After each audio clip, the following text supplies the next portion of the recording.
So the title of my presentation is The Full Arch Patient, a Fully Digital Affair.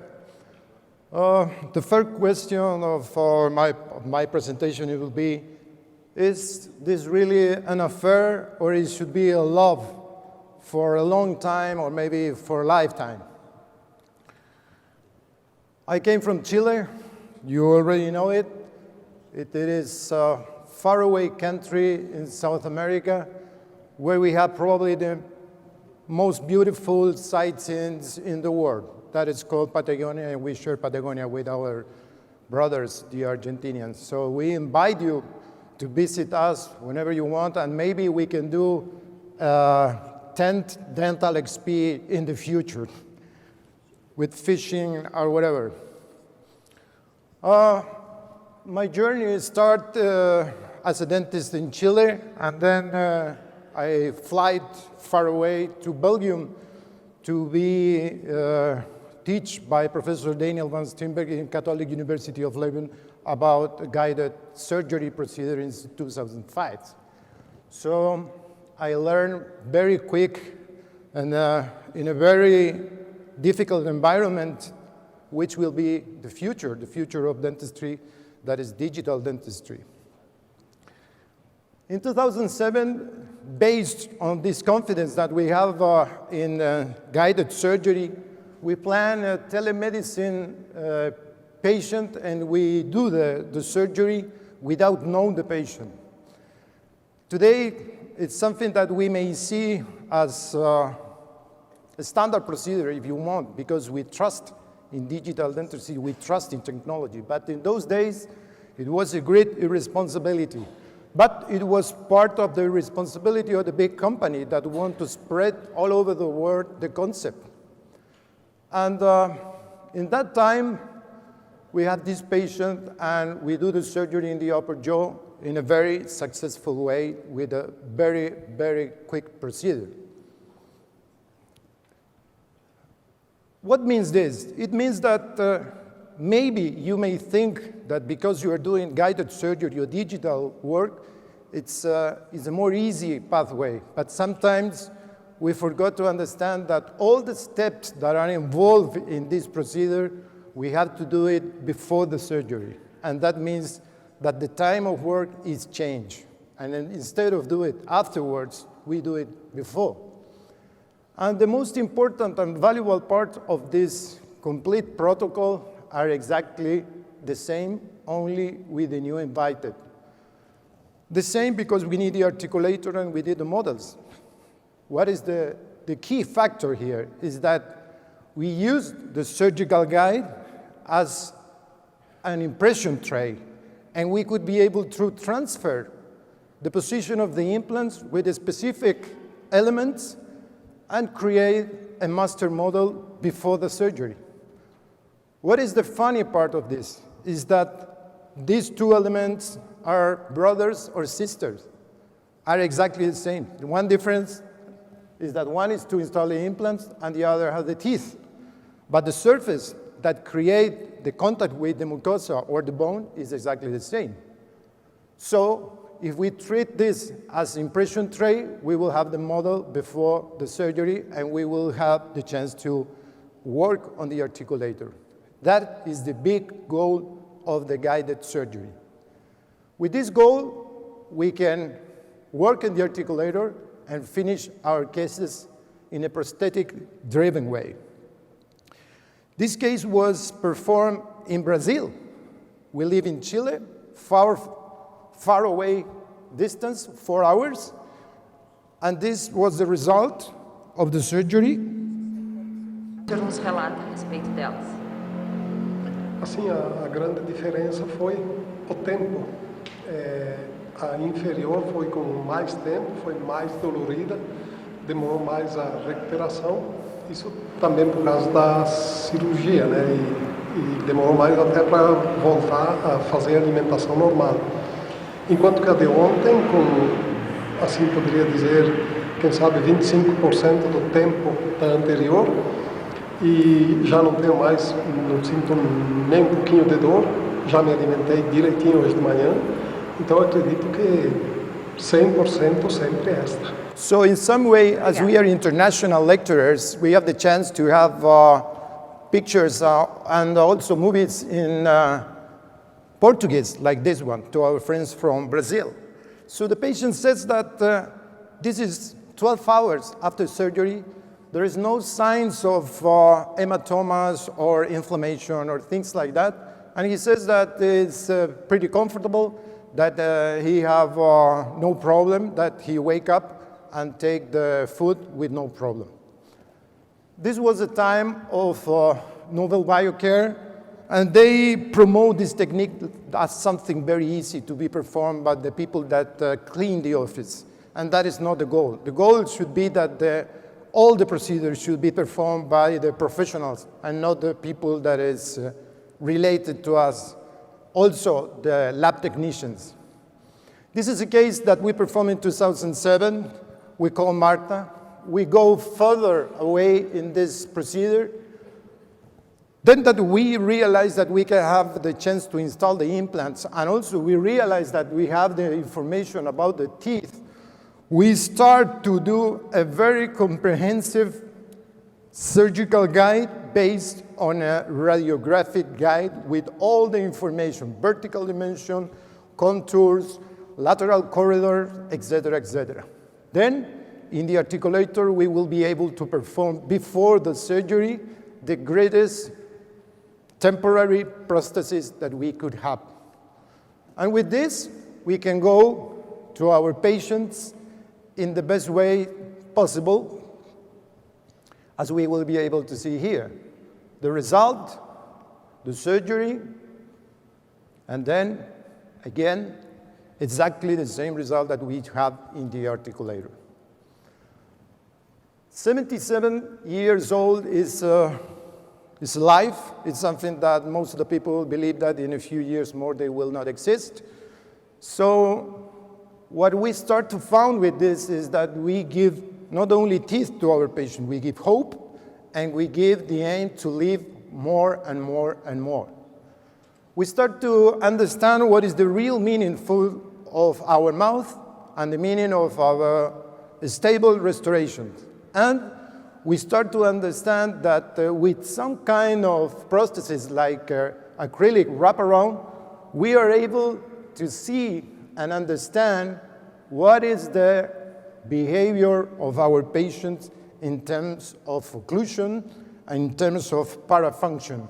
And we start to understand that probably an immediate load with a definitive prosthesis is not the right answer. That we have to be able to understand the occlusion, to understand parafunction, and to understand something that Professor Branemark teach us, and it was osteoperception. That is something that is not really investigated, but is the most important part. Then in 2017 came the videos, and then we will be able to see the function of our restorations, and now we are able to see how it works, how happy our patients are, even if they are 87 years old.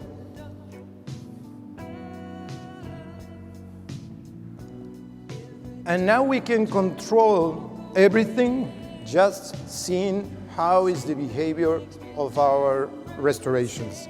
But the most important part, as Professor Alain says, is that we work for the future. We work for something that lasts at least 20 years. But what we start to see is that when we are very comprehensive, when we are very sophisticated in our treatments, they will last more. They will last more. But the problem is that we plan for this moment. And the teeth that we plan for a 50-year-old lady are not the same for a 70-year-old lady. So we do all our structures, screw retainer, retrievable. And in some cases, we do it in materials that getting old exactly the same as our patients do. Look at these X-rays. It's a complete challenge. But with technology and with the classic analysis, we will be able to understand where is the bone, where are the teeth, how we'll make the extraction, how will we perform the installation of the implants, and how we will do it.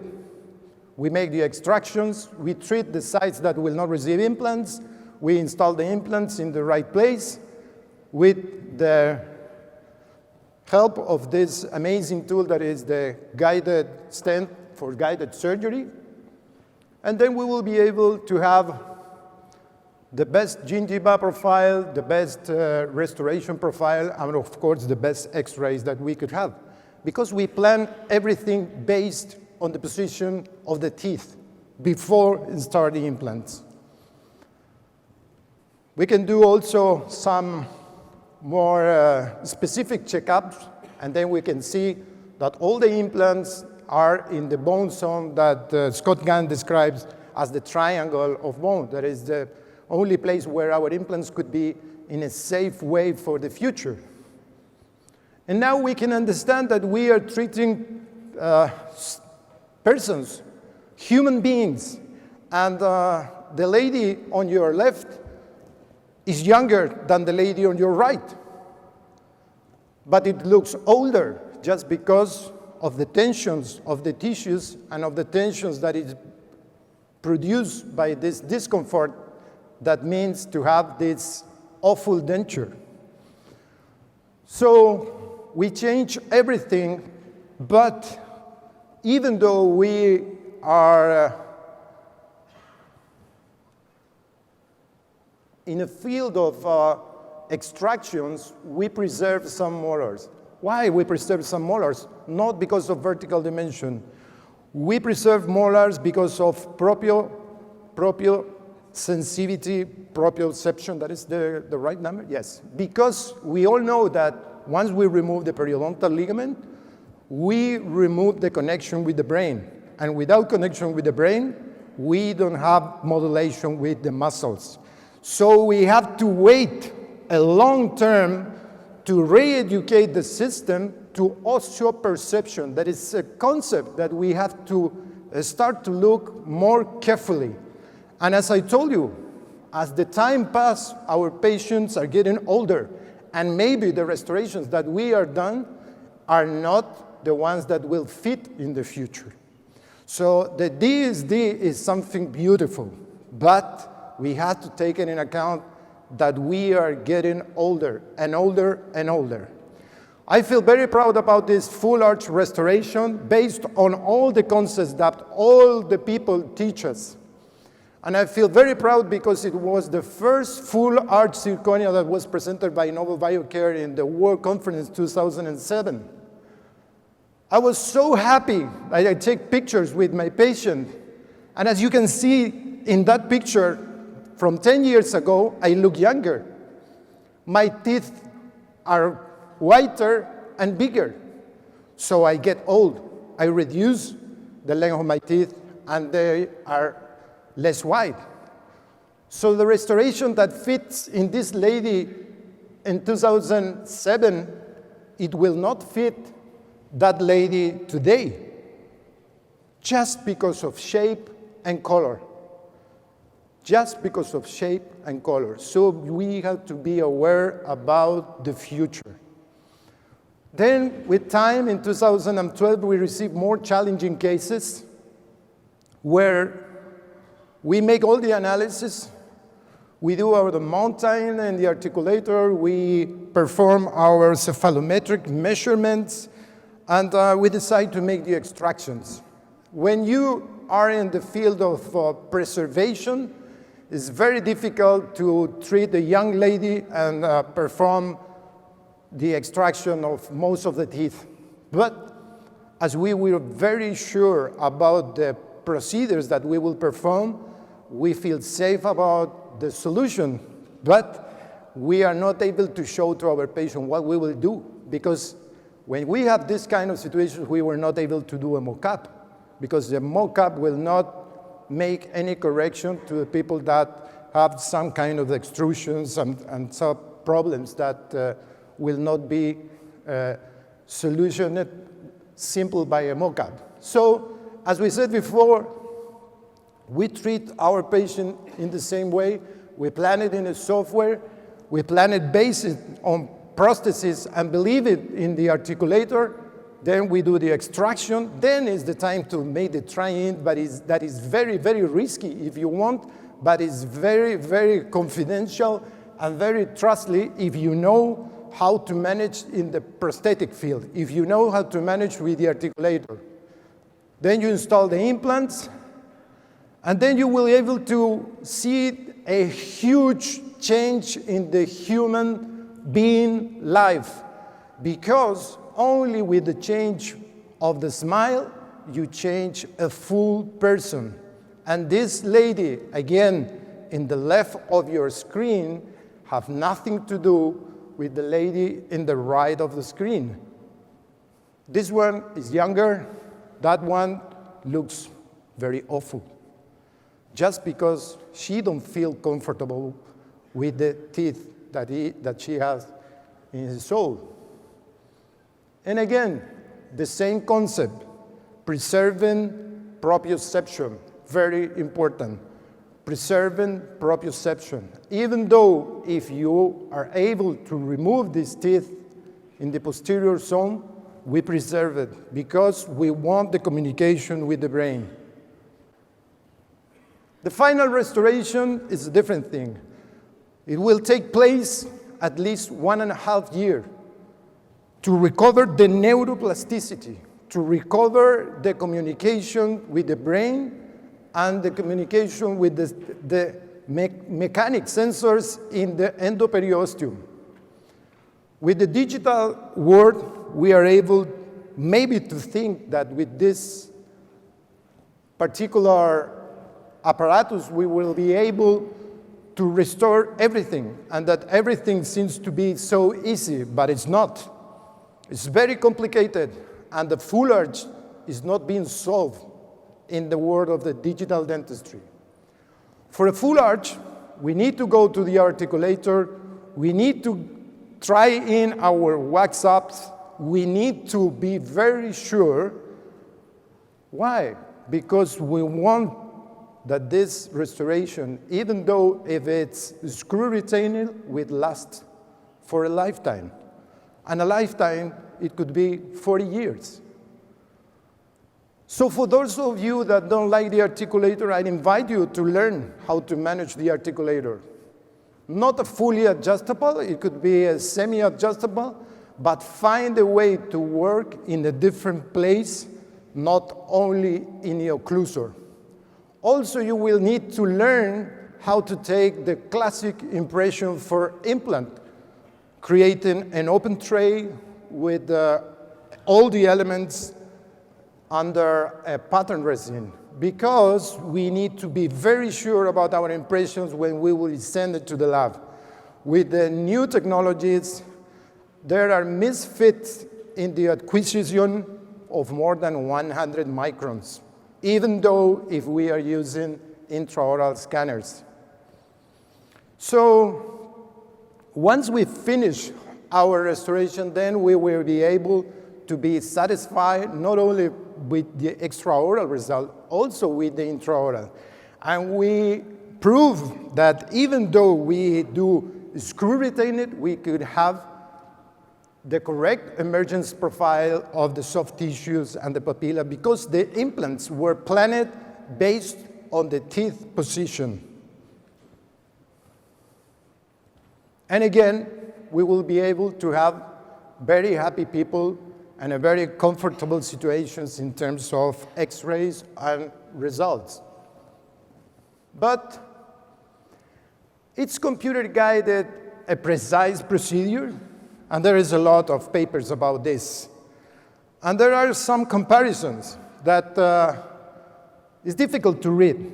It's very difficult to read because we are not used to read papers, we are not used to read charts, we are not to understand some things about mathematics and some things about statistics. But I will make it a little bit easier. We are comparing the freehand versus the fully guided in two aspects, the error of entry and the error of the apex. And if we compare to freehand, of course, that guided surgery, even with the mistakes, is much better. But the problem is that we are comparing bicycles with motorcycles. We have compared motorcycles in between, so there are no studies that compares the guided surgery systems with the others. And there is a lot of mistakes. First problem came with the printers. These printers, like the Formlabs and the Moonray, are expensive toys because they are at toy level. It is a toy. It's not professional. It's not even pre-professional. These printers are not professional. These printers are expensive toys. If you want to go to a professional level, you have to go to the Carbon M1. The Carbon M1, it's a professional one. And also the Stratasys Object 30 are professional. And of course, they are more expensive than Formlabs and Moonray. And of course, they are more slow, if you want. But when we lose the point, of speed and quality, speed is like McDonald's. If you will celebrate your anniversary with your wife, you will not go to McDonald's. You will go something more slow, more professional, more realistic if you want, something better. The other thing involved in this procedure is the rings. With the rings, there is no problem, except that the length of the ring, not the diameter, is something very important. The shorter the ring, the more risk of have mistakes. If you saw the appliance of Professor Alain Simon-Pieri, the tube is long enough to be stable to preserve the position of the burr. That is the key factor, because we have some problems that we will understand. I will explain to you. The offset, it's something that is called the distance between the top of the surface of the ring and the top of the surface of the implant. Some systems presented like a variable, and that is a big mistake, because the more that you increase the offset, the more problems will you have. It should be perfectly coordinated between the software and the surgical box, of course, because something that you do in the software, you must be able to do with the surgical box. So the reduction now with the scoop, like we are seeing here, this is the Stroman system. I will explain you that is something that is not good for guided surgery. It's not good for guided surgery. We need to have a burr reduction. What it means that? That here we don't have a scoop. The reduction comes with the burr. Why? Because the reduction with the scoop and the burr reduction, it's a matter of gap and precision, and that's what we call tolerance. Tolerance, mechanical tolerance. For a burr to move inside the ring, it needs at least 30 microns. So if we have two gaps, we increase to the double the space. And we have the double space, our burr will not go in the same position. It will create an angle. And if the angle is increased because the offset, then the mistake will be a big mistake. Teamwork. With the Cortex company, we are performing a system that we are trying to do something to reduce these problems and the problems that present the burrs. Probably it will appear during the middle part of this year. But these are the two ways to do guided surgery. On your left, scoops, and on your right, without scoops. Here is a representation of what happened with the scoop. You have a gap between the guide and the scoop reduction, and then you have another gap between the burr and the scoop. When you have everything involved just in the burr, you have only one gap, one space. That space is something that creates problems in the future. Why? Because when you set the burr at the end, that is the moment that the burr is stable. Before that, it's like a snake that it's performing something not straight. Then, if you understand that we have an angle and that angle is equal, the distance will be increased in the apex if we get a bigger offset. So the systems that have scoops and different offsets are not good, unfortunately.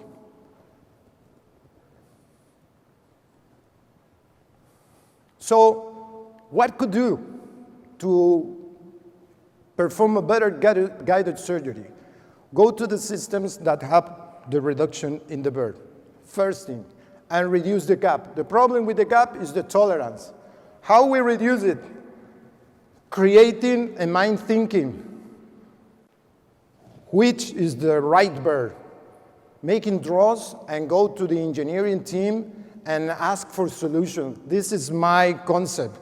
Can you do something better? And they said to me, of course, Orlando, because we can do something that will reduce the friction by simply reduce the contact of the burr, because we are not engineers. We need engineers, and the engineers need us to perform the right system.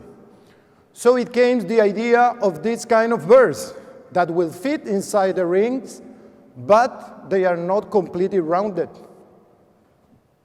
They are not completely rounded. So in that case, we gain two parts. One part is that we reduce the heat.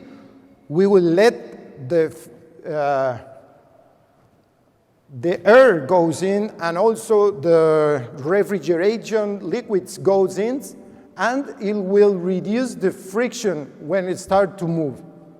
As you see here, they have two flat sides and then have two round sides. The round sides give you the friction, and the flat sides release the friction and release the bone and let that the saline goes in. We do the test drive, and look, very smooth, very easy, goes inside the bone. That's what we wanted. It's what we wanted when we are doing surgery.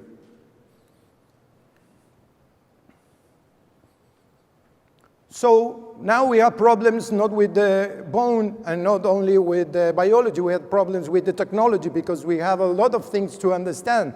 And that is, one is the matching. The matching is something that we match the digital world with the physical world to have everything in a computer. Then we have the CAD, the STL file, and the CAM. The STL file is the exporting file that will be exported to produce our guided surgery. The game changer, as we said, is the 3D printer. The 3D printer is something that changed completely our world. And you will have to get used to these kind of sounds. It's the printing process. It will be the sound of the future, if you want. The computer-guided surgery for fully edentulous patient, it's exactly the same as the classic patient. The difference is the way that we afford the case, which are the tools that we use to do diagnosis, planning, therapeutics, systemic adaptation, definitive, and maintenance.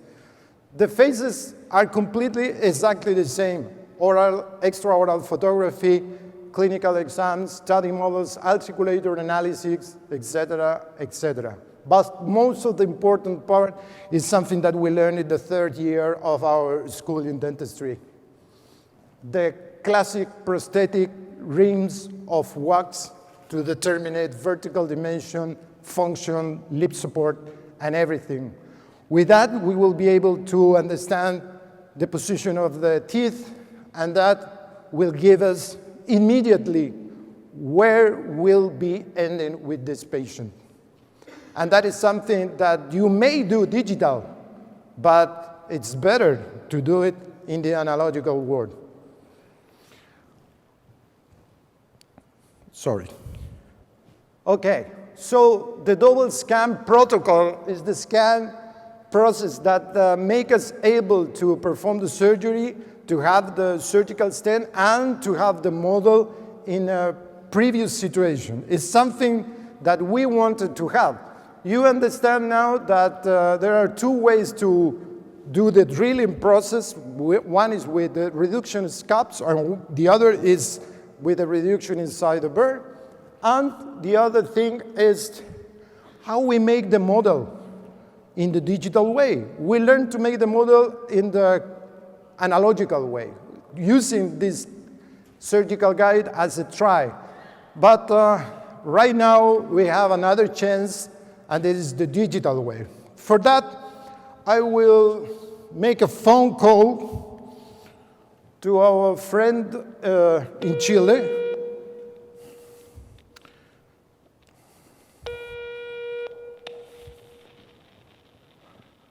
Hello, Orlando. How are you? Fine, thanks.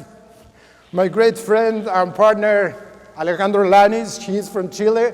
He will teach us in 3 minutes the way that we will perform the digital model. Okay, Alejandro, I am very glad to have you here.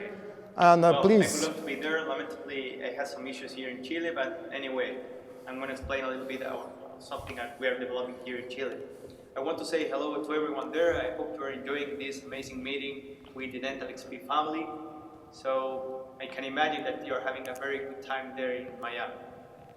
Well, based on what Orlando explained before, what we are developing right now is something that is a little bit different. That is something that probably we're going to publish very soon. And it's an idea that came to us trying to optimize the process based on the digitalization of information and all the capabilities or capacities that we can use right now or in the planning software. So the main idea here is to create a master model before surgery, where we can create also interim or provisional prosthesis before surgery. So what you can see here is that I'm planning and superimposing information from the prosthetic setup, from the mucosal or soft tissue information, and also from the hard tissue information. From there, I can place the implants, of course, under a prosthetic-driven approach, and obtain an STL file from the surgical guide that I'm going to print later on a 3D printer. So the main idea of the concept that we are working on is that we can place our implants in this virtual model, and also I can subtract the information from the implant bodies, and from there I can obtain an STL file from a model with the holes for the implants. I can take this model, put it on a 3D printer, print it, and from there I can obtain this physical model of physical master model with the implant holes, and from there I can place the surgical guide over there. I can place my implants, trying to duplicate or replicate the information that I created on the planning software, and from there I can obtain a master model before surgery, even without even touching the patient before. So using this duplicate model from structure from the prosthetic setup, I can also mount this in an articulator. So using this silicon index that was created from the prosthetic setup, I can give the information to the lab technician so he can see and check the spaces to, for example, do a titanium bar in this case, for example, and from there to apply all the acrylic material to create the interim or provisional prosthesis for the median loading process. I can check this information also in the articulator, and here we are ready to go to the actual surgery. So here what we are doing is placing our implants through the surgical guide, trying to replicate exactly what we planned on the software, and to take that to the mouth. So once we have placed our implants, the main idea here is to try to move from this situation exactly to the mouth in the exactly same position again. So what I'm showing here is a small video trying to show you that we have everything ready before surgery. We place our implants through the surgical guides, we place our abutments, and as you can see here, we had the provisional prosthesis ready before surgery. We're placing it over implants, and what I'm showing here is the x-ray of the patient just after implant placement. So the main idea here is not related with implant brand or implant surgical protocol. It's related to a concept that we are developing, trying to optimize immediate loading after computer-guided implant surgery, taking the advantages of 3D printing and the actual or current digital planning software. So with that, I want to say goodbye to everyone. Please keep enjoying this meeting. And Orlando, keep having a good time there. Send a big hug to everyone, and please bring me something from the Aventura shopping. Take care. Okay, so the idea is to have a previous model with the previous surgical stand, with everything prepared, and reproduce and reply this in the mouth of a patient. With that done, everything is more smooth, and we will be able to have a temporary or interim. With problems, you may see, that is why, because I do this big screen X-ray. If you look carefully, we have misfits of the structure with the abutments, little misfits. But there is no problem in that section because we are not in the relation with the implant with the abutment. We are in the relation with the superstructure with the abutment. That is caused because of the problems of gaps and fits of the burrs and all the system that we are using during the surgery. But afterwards, as I said before, we have to go in a classic way for reach what? The definitive prosthesis. The definitive prosthesis will came with the time, not immediately, not immediately, not ever immediately, because we need to understand, we need to train our patient to understand his new structure, his new teeth, his new dentition, his new functionality. And afterwards, we have to do the functional analysis. It's not only look at the X-ray, it's look also at the airway, it's look at the cervical vertebra, it's look at the TMG, it's look at the condyle position, it's making measurements about the vertical dimension, spaces, and angles. Once we have everything set up and everything done in the proper way, we could say that we are very successful. Before that, we were not able to say. Why not? Because we are not sure where we are in stand-up. It's like diamonds and charcoals. You know that diamonds are charcoal that manage the stress in a very effective way because they have exactly the same carbon, hydrogen, nitrogen, and oxygen. Same as we as dentists. We as dentists can work in maximum intercuspation, but we have the chance to work on centric relation because we have all the elements, TMG, muscle, teeth, occlusion, vertical dimension, airway, cervical vertebra, and function. The difference is the way that we put these elements to work together. So it's your decision. If you want to be a charcoal or if you want to be a diamond, you have the elements. Neurosensorial adaptation is something that will bring a lot of papers in the future. I'm sure about that. Because we are having a behavior of mechanicals. We are more worried today about the screws, about the fits, about the torque, but not about the physiology. And we must do that. We check our patients commonly with X-rays, but not with function analysis, not with muscles, with electromyography, or chewing process, or even just to review the airway. Osseointegration, osseoperception are brothers. They grow together, but they are not twin. They are different. They have a different behavior, and they act in a different part of the body. One is in the cortical part of the brain, the other is in the maxilla or in the mandible bone. Osseointegration, osseoperception is something that also is separated by the time. Osseointegration today, we will reach it more or less at 8 weeks, but osseoperception, it will take 1.5 years at least to have neuroplasticity. So it will take time. Never, a definitive prosthesis before 1 year. So the main question is, do we go classic or do we go digital? Today is crossroads. No system will give you the definitive solution by itself. It's crossroads. So maybe in the future, we will need a Waze that tell us where to go, which street take. We can call the Waze dent or something like that. But we are sure that we are handle a lot of muscles, nerves, arteries, vasculars, relations, system, electricity to change the profile of our patient into something that is really, really functional. If you see the nose of the patient, if you see the lips, if you see the shape, if you see the eyes, if you see everything, you will see that that patient in the right is completely different than the one on the left, not only because of the teeth. The one on the right is in complete function, in the right position of the TMJ, in the right position of the teeth, in the right position of the occlusion, in the right position of the muscle, in the right position of everything.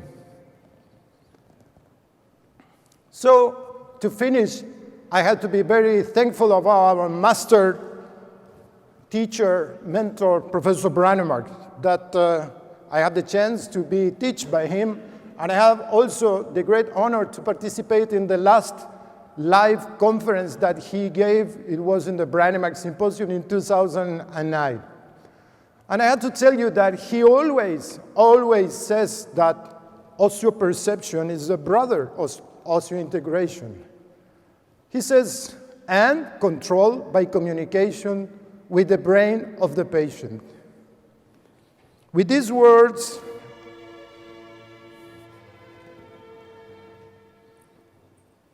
phenomena of osseointegration, osseoperception, are really providing a possibility to substitute with a bone-anchored prosthesis to the body of the human being, and controlled by communication with the brain of the patient.